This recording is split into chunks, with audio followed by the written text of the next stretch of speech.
Selamat siang, perkenalkan nama saya Febrianto. Saya berkuliah di Poltekkes Kemenkes Palangkaraya. Jurusan saya yaitu D3 Gizi.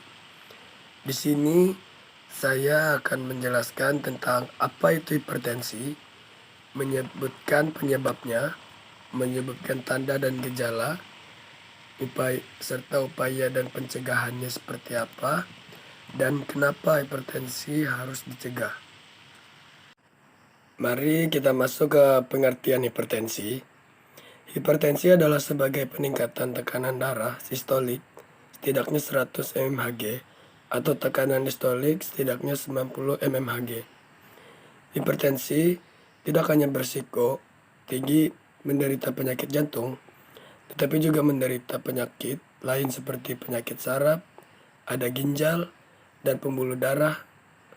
Dan makin tinggi tekanan darah, makin besar risikonya. Jadi itu pengertian dari hipertensi.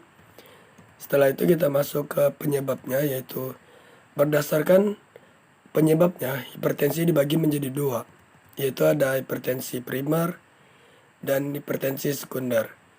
Kita masuk ke hipertensi primer. Disebut juga hipertensi idiopatik karena tidak diketahui penyebabnya. Faktor yang mempengaruhi yaitu ada genetik, ada lingkungan, ada hiperaktivitas, saraf simpatis, sistem renin, ada angiotensin dan peningkatan Na plus Ca intraseluler, faktor-faktor yang meningkatkan risiko obesitas, merokok, alkohol, dan polisistemia. Terus ada hipertensi sekunder. Penyebabnya yaitu penggunaan estrogen, penyakit ginjal, sindrom, Cushing, dan hipertensi yang berhubungan dengan kehamilan. Nah, itu dari penyebab dari hipertensi yang tadi ada dua. Dan masuk ke tanda dan gejalanya. Gejala-gejala yang mudah diamati antara lain yaitu yang pertama, itu ada gejala seperti pusing atau sakit kepala. Dan yang kedua itu ada sering gelisah. Dan yang ketiga wajah merah. Dan yang keempat itu ada tengkuk terasa pegal. Dan yang kelima mudah marah. Keenam ada telinga berdengung. Ketujuh suka tidur. Yang kedelapan sesak napas. Dan yang kesembilan rasa berat di tengkuk. Kesepuluh mudah lelah. Kesebelas mata berkunang-kunang atau penglihatan kabur. Dan yang terakhir itu nomor 12 mimisan atau keluar darah dari hidung. Sekarang kita masuk ke faktor risiko. Yang pertama yaitu faktor risiko yang tidak dapat dikontrol, contohnya seperti jenis kelamin, prevalensi terjadinya hipertensi pada pria sama dengan wanita.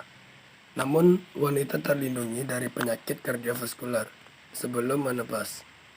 Kadar kolesterol HDL yang tinggi merupakan faktor pelindung dalam mencegah terjadinya proses aterosklerosis. Efek perlindungan estrogen dianggap sebagai penjelasan adanya imunitas wanita pada usia premenopause.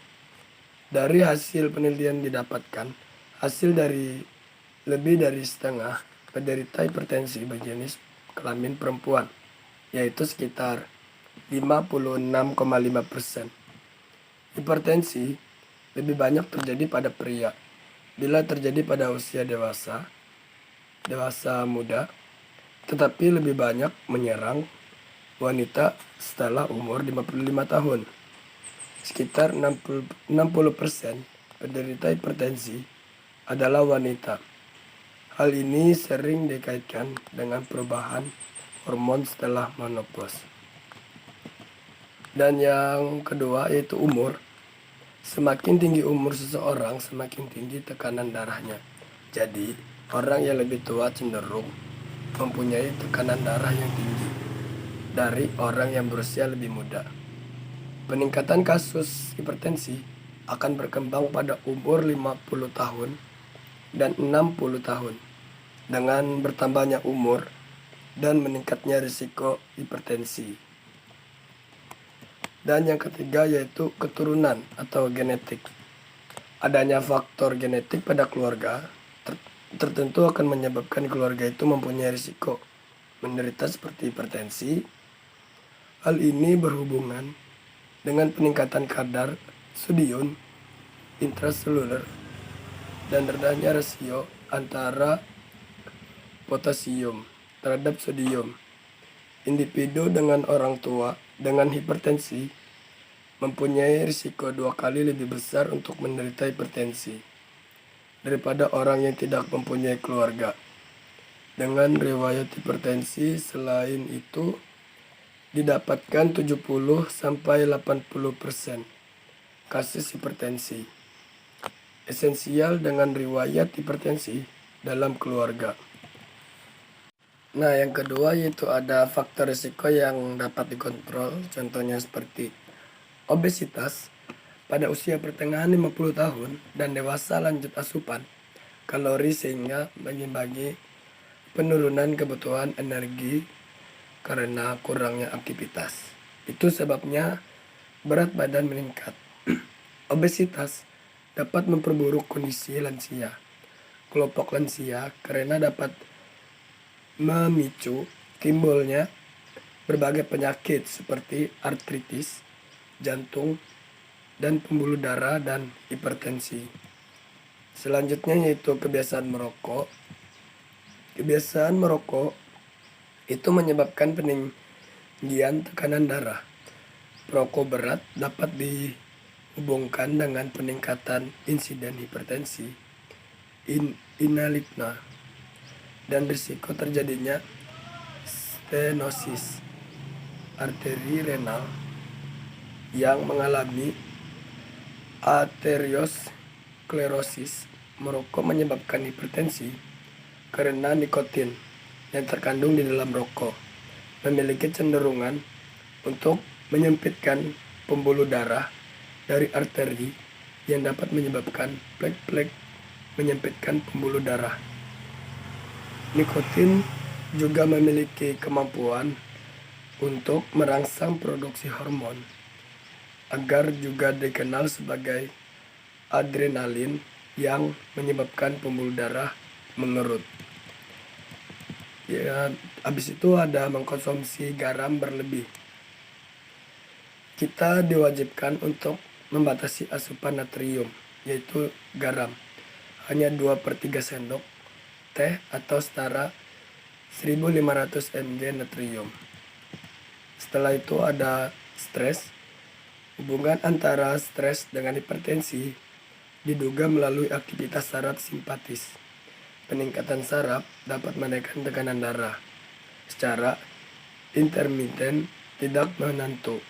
Stres yang berkepanjangan dapat mengakibatkan tekanan darah menetap tinggi. Nah, hal ini dapat dihubungkan dengan pengaruh stres yang dialami kelompok masyarakat yang tinggal di kota. Nah, setelah itu penyakit jasmani. Penyakit jasmani yaitu merupakan penyakit yang dapat menyebabkan meningkatkan hipertensi, yaitu asam urat, hiperkolesterol, dan juga hiperurosemi. Asam urat dapat menyebabkan peningkatan hipertensi karena asam urat akan menyumbat aliran darah ke jantung sehingga jantung akan bekerja lebih keras dalam memompa jantung. Dengan demikian, tekanan darah akan meningkat. Nah, setelah itu ada upaya pencegahannya, yaitu yang pertama itu ada cek kesehatan secara berkala, dan yang kedua hindari kegemukan, dan yang ketiga hindari rokok dan juga alkohol, dan yang keempat hindari stres, kelima olahraga yang teratur atau beraktivitas fisik yang teratur, batasi pemakaian garam, dan istirahat yang cukup.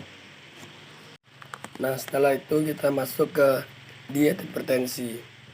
Yang pertama pengertiannya yaitu diet hipertensi adalah diet bagi penderita hipertensi yang bertujuan untuk membantu menurunkan tekanan darah dan mempertahankan tekanan darah menuju normal. Selain itu, diet hipertensi juga bertujuan untuk menurunkan faktor risiko hipertensi lainnya, seperti berat badan, tinggi kolesterol, dan asam urat dalam darah.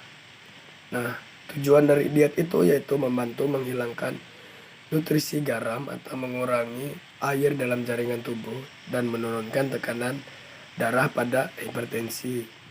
Kita masuk ke syarat-syarat dietnya. Nah, yang pertama yaitu cukup energi, protein, mineral, dan vitamin. Dan yang keduanya, bentuk makanan disesuaikan dengan keadaan penyakit. Dan yang ketiga, jumlah natriumnya disesuaikan dengan berat ringannya hipertensi. Nah, yang keempat itu makanan yang dianjurkan atau boleh dikonsumsi oleh penderita hipertensi. Makanan tersebut yaitu terdiri dari pisang, sayuran hijau kecuali daun singkong, daun melinjo, dan biji-bijian. Dan yang ketiga yaitu buah-buahan kecuali buah durian. Dan yang keempat ada yogurt dan olahan susu lainnya yang rendah lemak. Dan yang kelima ada susu skim, dan keenam ada oatmeal serta ikan. Dan ada juga makanan yang dihindari atau dibatasi oleh penderita penyakit hipertensi, yaitu apa-apa saja.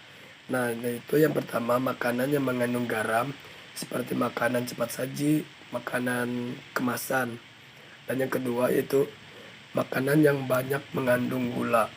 Dan yang ketiga, makanan berlemak. Dan yang keempat, makanan dan minuman yang mengandung alkohol. Dan yang kelima, contoh jus penurunan hipertensi yang mudah dibuat dan diperoleh bahan-bahannya, yaitu yang jus apel dan seledri. Nah, itu yang dapat saya sampaikan untuk teman-teman sekalian. Semoga apa yang dapat disampaikan dapat berguna bagi teman-teman dan menambah pengetahuan teman-teman. Terima kasih.